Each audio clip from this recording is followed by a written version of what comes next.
Welcome to the SafestHires Background Screening Compliance Series. I'm Andy Anderson with SafestHires. We are a veteran-owned background screening agency. Since 2001, thousands of companies have relied on our system to make safe hires, including major household brands like Coke, Kraft, and Sony. The SafestHires Compliance Series offers quick tutorials on ways to avoid compliance violations in your background screening program. This presentation deals with disclosure forms and the adverse action process. Who is Corey Shaq? Corey is a fitness instructor and a crafty, unethical guy. Corey learned that penalties for background check violations can be stiff, especially in class action lawsuits that can go back 5 years. So he studied these laws and became an expert. Then he started applying with several companies just to find out which ones were violating the laws. Then he threatened these companies with class action lawsuits and bullied many of them into settlements, netting himself $230,000 over an 18-month period. The two main areas that Corey focused on were the disclosure form and the adverse action process. In many cases, Corey discovered that some companies did not use a disclosure form, or if they did use one, the form was being provided incorrectly, or the form contained unauthorized extraneous language. First, the law requires that you obtain written authorization from candidates before ordering their background check. You're supposed to obtain their signature on a disclosure and authorization form.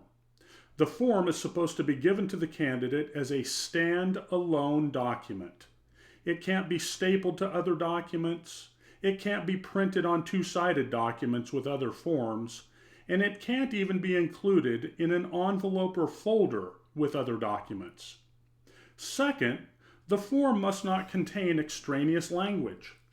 The most common example of extraneous language is language that requires the candidate to waive liability for any reason related to the background check. Many companies have faced huge fines and lawsuits for including such language in their disclosure forms. If you'd like to view a copy of a disclosure form that is compliant, please email andy@safesthires.com and I will share one with you. The next area where many companies are extremely vulnerable is the adverse action process. The law requires employers to follow specific steps in this process. It's a two-stage process where the employer gives 3 documents to the candidate in stage 1 and 1 document in stage 2 and must observe a time requirement between these stages.